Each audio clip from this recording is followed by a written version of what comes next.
আসসালামু আলাইকুম। আমি এখন বানাবো খুবই সহজে একটা চালের গুঁড়ার কেক। এটা আমি ডিম তেল কিছু ব্যবহার করবো না, তেল ঘি মাখন কিছু ব্যবহার করবো না।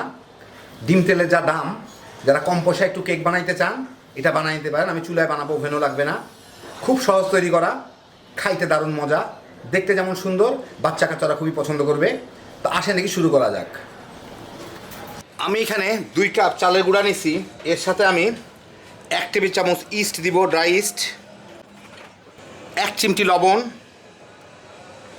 আধা কাপ চিনি দিব। এটা একটু মিষ্টি মিষ্টি করতে হবে, তো আমি আধা কাপ দিলাম, একটু কমই, কিন্তু আপনারা যার যার রুচি মতো দিয়ে নেন। একটু বেশি মিষ্টি হলে ভালো লাগে, তবু আমি একটু কম মিষ্টি করেই বানাচ্ছি। শুকনা জিনিসগুলো একটু মিলাই নিই। হইল। এখন এর সাথে আমি 2 কাপ দুধ দিব। দুধটা হালকা গরম করে নিয়েছি, খুবই কুসুম কুসুম গরম। এইটা 2 কাপের সাইজ, অত চিন্তার কারণ নাই। 2 কাপ দুধ দিয়ে এটাকে আমার মিলিয়ে নিতে হবে।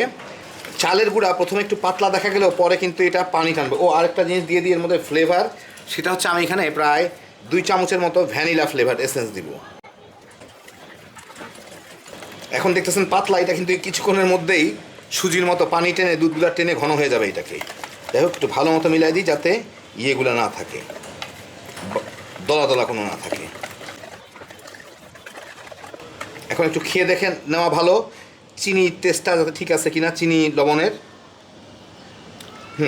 আচ্ছা, এটা একটু হালকা মিষ্টি করছি আমি। আপনারা যদি কেউ চান আরও বেশি চিনি দিতে পারেন, আপনাদের খুশি। আর ইস্ট ফুলতে গেলে কিন্তু চিনি লাগবেই। যারা ইস্ট ফুলে না তারা কিন্তু একটা জিনিস ভুল করেন, আপনারা ওদের কম চিনি দেন। চিনি যত বেশি দিবেন ইস্ট তত বেশি ফুলবে, কারণ চিনিটাকে ভেঙেই ইস্টটা বাবলটা তৈরি করে। যাই হোক, হয়ে গেল, আমারটা ফুলা শুরু হয়ে গেছে অলরেডি। তবু আমি এটাকে ঢেকে ঘন্টাখানেক রেখে দিব ঘরের মধ্যেই কোনো একটা জায়গায়, একটু তুলনামূলক গরম জায়গায়। মানে বাংলাদেশে এখন সবই গরম, তো যে কোনো জায়গায় রাখলেই হবে রান্নাঘরের। এটা ফুলে উঠুক, আর ততক্ষণে কিছুটা শুকায়ও যাবে, মানে রস টেনে নিবে, চালের গুঁড়াটা একটু শুকনা শুকনা হয়ে যাবে। তো আমি এটাকে একটা ঢাকনা দিয়ে ঢেকে রেখে দিই, চিপা চাপে কোনো জায়গায়।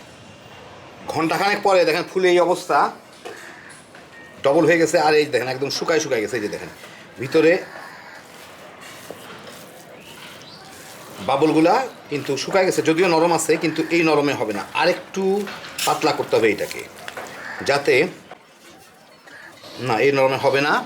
আমি জানতাম যে 2.5 কাপ দুধ লাগবে, তো আমি এখানে আরও আধা কাপের মতো দুধ দিব। দিয়ে ভালো করে এটাকে একটু মিশাই নিই। বেশ ভালো একটু নরম করে নিলাম। এই যে দেখেন আবার আগের মতন দিয়েছি, যাতে এখান থেকে রাখলে এইভাবে ফুটতে থাকে। আর এর মধ্যে এখন ইস্ট আছে, খালি ফুলতেই আছে। যাই হোক, এর মধ্যে আমি কতগুলো টুটি ফুটি টাইপের একটু আমার কাছে চেরি ছিল, এগুলো দিয়ে দিব। দেখতে ভালো লাগবে, খাইতেও ভালো লাগবে। এখন এইটাকে আমি একটা ইয়ের মধ্যে ঢেলে নিব, সসপ্যানে। ভালো মতো মিলানো হয়ে গেল। আমি একটা ছোট্ট কড়াইয়ের মধ্যে একটু তেল মেখে রাখছি, এইটার মধ্যে আমি এখন এটাকে ঢেলে দিব।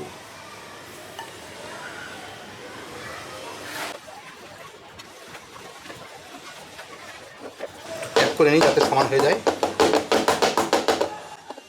এখন আমি এটাকে হালকা একটু গরম করে নিব, দেখাচ্ছি আপনাদেরকে। আমি চুলাটা সবচেয়ে কম আছে জ্বালায়, এর উপরে একদম কম আছে, আপনারা আগুনটাও দেখতে পাচ্ছেন না। এর উপরে এটাকে আমি রাখবো। দেখেন ফুলা শুরু হয়ে গেছে কিন্তু।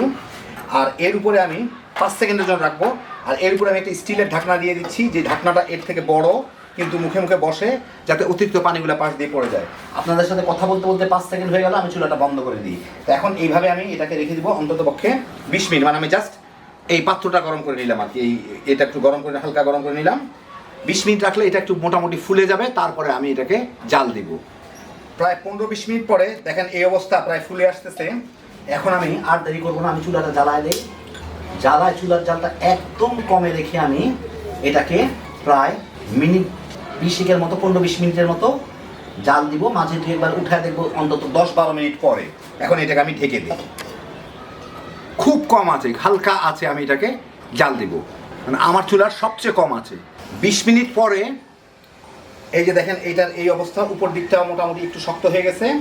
এখন আমি এটাকে কি করব, পাশের চুলে আমি একটা বড় কড়াই গরম রাখছি, ঢাকনা দেওয়া আছে। এইটাকে আমি একটু এর থেকে সাইড থেকে খুলে নিই, একটু তেল লাগায় চাপ দিলেই বোধহয় খুলে যাবে। মানে একটা স্প্যাচুলায় একটু একটু পাশে রেখে আপনাদের দেখাচ্ছি, এইভাবে। হ্যাঁ হ্যাঁ, খুলে চলে আসছে মোটামুটিভাবে। কারণ ওইটার মধ্যে দিয়ে আমার এটাকে, হ্যাঁ খুলে গেছে। এই যে দেখেন ঢাকি দিলে খুলে গেল। এইটার মধ্যে দিয়ে আমার এটাকে এই দিকটা ভেজে নিতে হবে, এই দিকটা ভেজে নিতে হবে। তা আমি এখন এইটার ঢাকনাটা খুলে একটু তেল ব্রাশ করে দিই। যতই ননস্টিক হোক শুকনো ভাজা একটু মুশকিল, অল্প একটু তেল ব্রাশ করে দিলেই হবে। মানে ওই ভাজা না, জাস্ট তেল একটু থাকলেই হলো, যাতে আটকায় না যায়। এখন আমি এটাকে বিসমিল্লাহ বলে এর মধ্যে ঢেলে দেওয়ার চেষ্টা করি। এই পড়ে গেল। এই যে দেখেন পিছন দিকটা এরকম হয়েছে। এখন এটাকে আমি একটু মাঝে নিয়ে আসি, নিয়ে এসে ঢাকা টাকা দেওয়ার দরকার নাই, আমি এইভাবে এটাকে ওই দিকটা একটু ভেজে নিই। চুলার জালটা কম ছিল, একটু বাড়াই দিই যাতে 2 মিনিটের মধ্যেই ভাজা হয়ে যায়। এবং চামচ নিয়ে নিই। সিদ্ধ হয়ে গেছে যদিও, কিন্তু ওই দিকটা একটু সাদা সাদা দেখা যাচ্ছিল, একটু ভেজে নিলে ভালো আর কি, কোনো সন্দেহ থাকে না। মিনিট 2 ভাজলাম। এখন আমি এটাকে উঠাই নেই, এই থালাটার উপরে উঠাই নেই, এই দিকটা দেখছেন, এখন এইটার উপরে উঠাই নেই। চুলাটা বন্ধ করে দিই, দিয়ে ঢাকা দিয়ে এটাকে উল্টায়। এই যে দেখেন এই দিকটা এরকম ভাজা হইল। এখন আমি আপনাদের একটু ঠান্ডা হলে কেটে দেখাচ্ছি। এটা কিন্তু যথেষ্ট মানে নরম, কিন্তু একটু মোচমোচা সাইডগুলা, যেহেতু চালের গুঁড়া। তো ঠান্ডা হওয়ার পরে এইটাকে আমি আরেকটা প্লেটের উপরে উঠাই নেই, যেটা আমি কেটে দেখাবো। এটা পিছন দিকটা, এই হচ্ছে সামনের দিকটা। আহা, একটু ভেঙেও গেল, একটু সাইড করে নিই, তাহলে ভাঙা দিকটা একটু অন্যরকম দেখা যাবে। এখন আপনাদের আমি ভিতরটা কেটে দেখাই কাছ থেকে।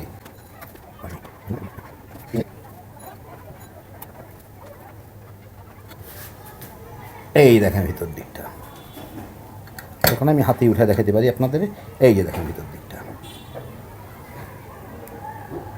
এইটা এখানে, এইটা এই পাশে, বেশ নরম।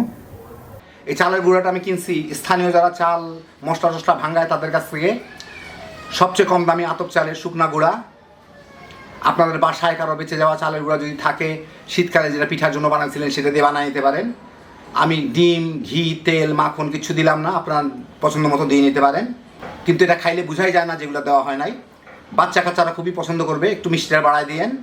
ওদের বিকালের নাস্তা কিংবা স্কুলের টিফিন কিংবা স্ন্যাক্স হিসাবে এত কম খরচে এত একটা মজার জিনিস হয়, একবার বানালেই বুঝতে পারবেন। হ্যাপি জোশের একটা আইটেম। বাচ্চারাও যেমন পছন্দ করবে, বড়রাও তামা তামা করে খায় ফেলাইতে পারবেন। আল্লাহ আপনাদের সবাইকে ভালো রাখুন, সুস্থ রাখুন, নিরাপদে রাখুন। ইনশাআল্লাহ বেঁচে থাকলে আবার দেখা হবে। আল্লাহ হাফিজ।